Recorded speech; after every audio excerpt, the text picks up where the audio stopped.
So, ayun guys, hello, hello GM, kamusta kayo guys? So, andito na naman tayo sa ating content. So, ang content natin ngayon is about Genso Kishi at paano nga ba magpa-level up ng mabilis. Kasi maraming nagtatanong sa atin, gusto nila mabilis magpa-level using fighter and specifically for fighter lang to guys ha. Then gagawa tayo ng ibang content para sa ibang class. So, let's go, let's go. Paano nga ba? Kasi ito yung main ko. So, fighter ang ating main. So, paano nga ba tayo nagpapa-level na mabilis? So, ang unang gagawa natin is nagbebenta tayo ng mga mobs rewards. So, yung mga lumalabas sa mobs na pinapatay natin is pwede natin yon bilhin or ibenta. So, ayan, punta muna tayo sa Entity Store. So, buy and sell lang tayo dito guys. And, kailangan natin mag-sell.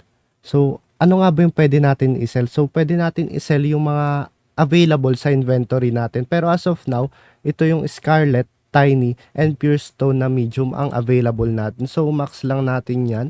Then, kapag may emerald na kayo, ayan, si-sell lang natin. So, madami yan guys. Kapag hindi kayo nag-check ng bag is madami yan na i-stock. So, 100% lang yan. Kapag nakita nyo na yung bag nyo na 100% is pwede nyo nang i-sell yung mga binebenta nyo. So, let's go. Punta muna tayo sa purchase. So, ayun guys, kapag may emerald na kayo, pwede na kayo bumili dito ng mga potion or pots na pwede nyong gamitin habang pumapatay ng mobs. And pwede kayong bumili ng lesser potion, level 1, mana potion, level 2, level 2, level 3. So, pwede yan guys, kahit ano dyan, wala namang problema. So, bibili tayo ng lesser potion pots na pang heal. So, bili lang tayo 5. Example, 5. Yan. Bumili tayo ng 5. So,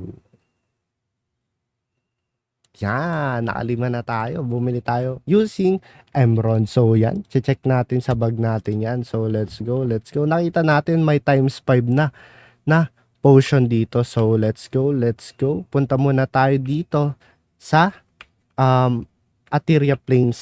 So, yan, let's go, let's go. Nakita natin dito si paring Zion. Ngayon, papatay tayo ng mobs. So, example natin itong mime po yun. So, let's go, papatayin lang natin yan guys. Kasi kapag gumagamit tayo ng skill is nababawasan na rin yung energy natin kapag low level tayo. So, kailangan na rin itong pads na gamitin ito para mag-regen ka agad. So, nakikita naman natin, di ba guys, nababawasan yung HP natin sa upper left ng ating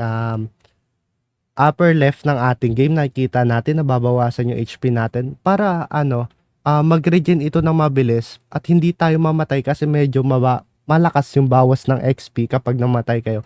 Pwede kayong gumamit ng potion. So, ayan, gagamit tayo and plus 90, nakita nyo yun guys, plus 90 HP.